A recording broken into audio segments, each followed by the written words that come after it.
There is a particular kind of person who does everything right and still feels behind. They save consistently, they avoid the obvious mistakes, they make measured, deliberate decisions with their money, and yet when they check in with themselves honestly, something feels off.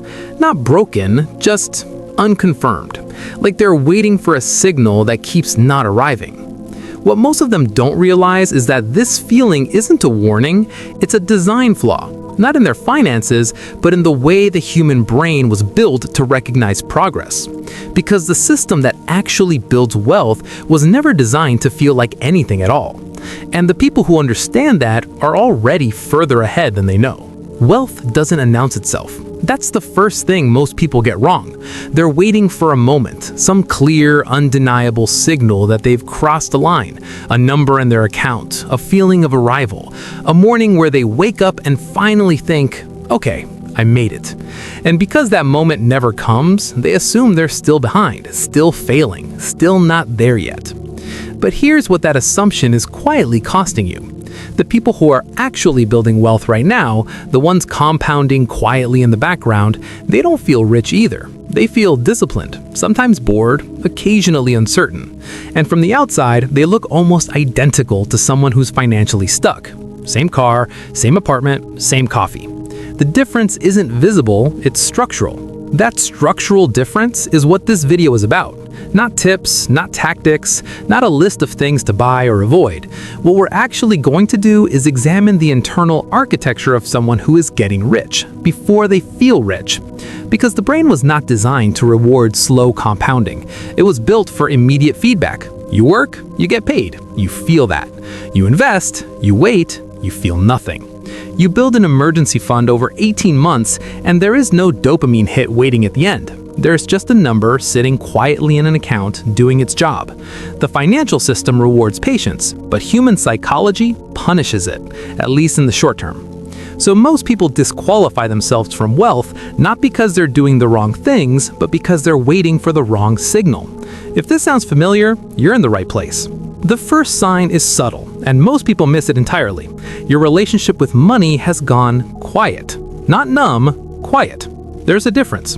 When you were operating in financial survival mode, money was loud. It followed you into conversations, into sleep, into the grocery store, where you were mentally calculating whether you could afford both. That constant low-grade anxiety is what reactive financial thinking feels like. Every expense is a decision, every bill is a threat.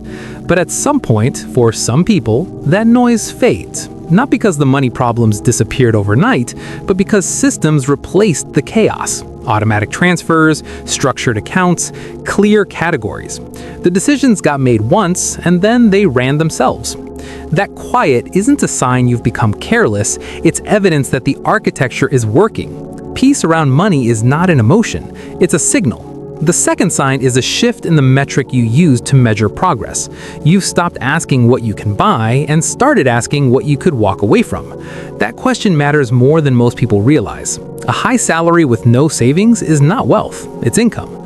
A paid-off emergency fund, a growing investment account, a business that doesn't require your constant presence, those are forms of optionality. And optionality is invisible wealth. No one can see it at a dinner party. You can't post it, but you feel it in the moments that test you. When a job becomes toxic and you can afford to leave. When a deal doesn't feel right and you can say no without financial panic. Every dollar deployed correctly doesn't just grow, it converts into options. And options are the actual currency of freedom. The third sign is one that tends to arrive quietly and without fanfare. You've stopped needing external validation to feel financially okay. This one is harder to track because the absence of a behavior is almost invisible. But think about it. There was a time when the upgrade felt important. The brand, the restaurant, the visible marker of success. Not because you particularly wanted those things, but because they confirmed something to the people around you, and maybe to yourself. But at some point, the internal scorecard replaced the external one. You stopped performing wealth and started building it. Those two things are not compatible at the same time in the same direction. The need to look rich and the process of becoming rich tend to pull against each other because one consumes capital and the other accumulates it. When the performance stops, the accumulation accelerates. The fourth sign is a neurological one, even if it doesn't feel that way. Delayed gratification has stopped being a discipline and become a default. Early in the process, saying no to the purchase, the upgrade, the indulgence, that required active effort. It was a choice that cost something each time. But compounding doesn't just apply to money, it applies to habits, to identity, to the way decisions get made. The person who has been choosing long-term over short-term for 2 or 3 years starts making those same choices without the friction. Not because they've suppressed desire, but because the identity has shifted. They're not someone who wants the thing but can't afford it. They're someone who doesn't prioritize the thing because they understand what it's actually worth relative to their trajectory. When patience stops costing energy, wealth building becomes structural rather than effortful. That transition is a milestone most people never recognize in themselves. The fifth sign is one of the most counterintuitive things in personal finance. Your biggest financial wins are things that didn't happen. The position you didn't liquidate when the market dropped 14%. The car you didn't finance when your old one was paid off. The renovation you postponed. The vacation you scaled back. The lifestyle upgrade you deferred because the numbers didn't support it. These non-events are invisible on a balance sheet, but their impact compounds just as powerfully as any gain. Avoided losses are leverage. Every time you don't make a reactive financial decision, you preserve optionality. You keep capital deployed where it can grow rather than redirecting it to consumption. The financial media will never run a headline about money you didn't spend. But over a decade, the discipline of inaction at the right moment is one of the most powerful forces in building durable wealth. The sixth sign requires a brief detour into behavioral psychology. Research consistently shows that people cognitively treat their future self like a stranger, someone they feel minimal connection to, minimal responsibility toward. This is why it's so easy to deprioritize retirement savings, to spend today and let future you deal with the consequences. But something shifts in the trajectory of people who are quietly building wealth. Future you becomes real, not abstract, not a stranger, specific. They start making financial decisions not out of obligation, but out of something that looks more like loyalty. You're not contributing to your investment account because a financial rule tells you to. You're doing it because you've made a decision about what kind of options you want that person to have. When that psychological shift happens, present decisions reorganize around it permanently. The gap between who you are now and who you want to be stops feeling like a burden and starts feeling like a direction. The seventh sign is about scale and respect. You've stopped dismissing small amounts of money. There's a pattern in financially stagnant thinking where $50 or $100 feels inconsequential, not worth the friction of saving, not meaningful enough to take seriously. And in isolation, that's not entirely wrong. $50 is $50, but $50 per month at consistent returns over 25 years becomes something that changes the structure of your retirement. The people who understand compounding don't evaluate money by its present value in isolation. They evaluate it by its value across time. Every dollar saved has a future version of itself that is significantly larger. When you start seeing money that way, when small amounts earn your respect rather than your dismissal, the entire deployment strategy changes. Contempt for small numbers is not a neutral position. It's a tax on your long-term trajectory. The eighth sign is perhaps the most elegant. Your internal standards have risen, but your lifestyle costs haven't. This sounds simple, but its implications are significant. Most people experience a parallel rise. As income grows, tolerance thresholds rise simultaneously. What once felt like an acceptable apartment now feels insufficient. The car that was fine 2 years ago now feels like a compromise. This is lifestyle creep.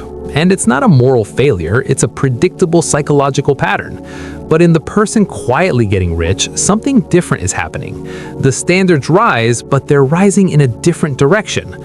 Lower tolerance for bad financial decisions. Lower tolerance for debt that doesn't serve a strategic purpose. Lower tolerance for capital sitting unconverted. The expectations for the quality of financial thinking increase, while the spending baseline remains relatively stable. That gap between rising standards and stable costs is where net worth lives. Now, here's the part most people skip over, and it's the part that actually explains the emotional experience of building wealth quietly. None of these 8 signs are visible to anyone around you. There is no social feedback loop for an emergency fund. Nobody congratulates you for not financing the car. There is no applause for the investment contribution that happened automatically while you were working, living, existing. The culture does not reward financial discipline in real time.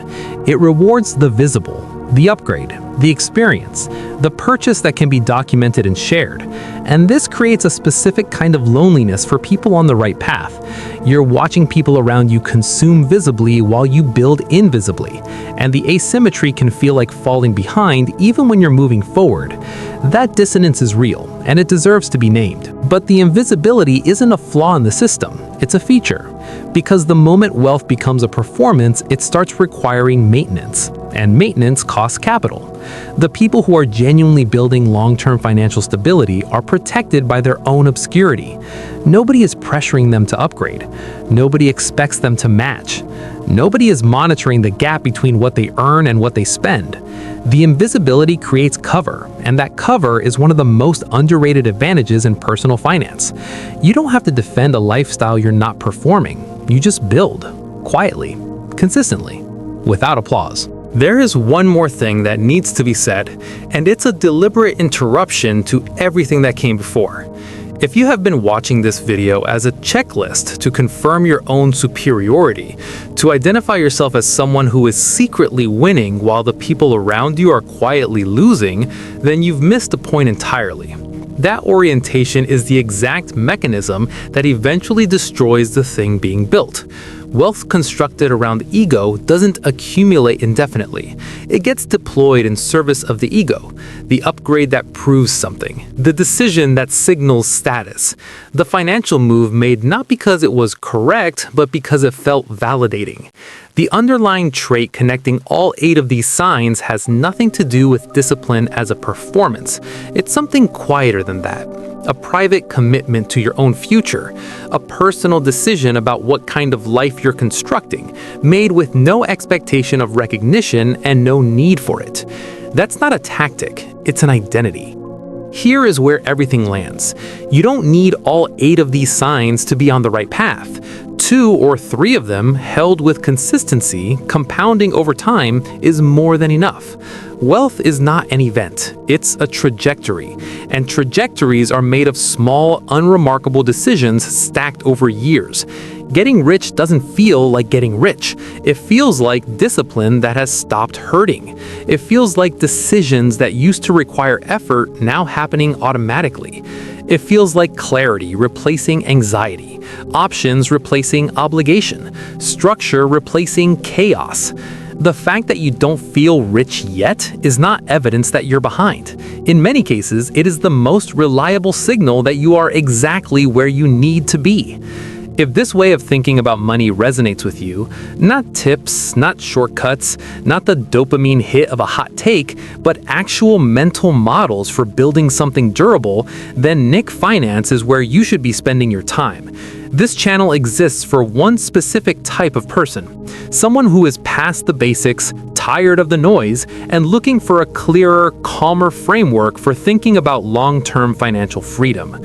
Not someone who needs to be told to save money, someone who wants to understand the deeper architecture of why certain financial behaviors compound into freedom while others compound into dependency. That's what we build here. Not a highlight reel, not a shortcut, a way of thinking that gets sharper over time. Subscribe if that's what you're looking for. And if this video gave you a single mental model you'll carry into a real decision, that's exactly what it was designed to do. There will be more. Take your time with this one first.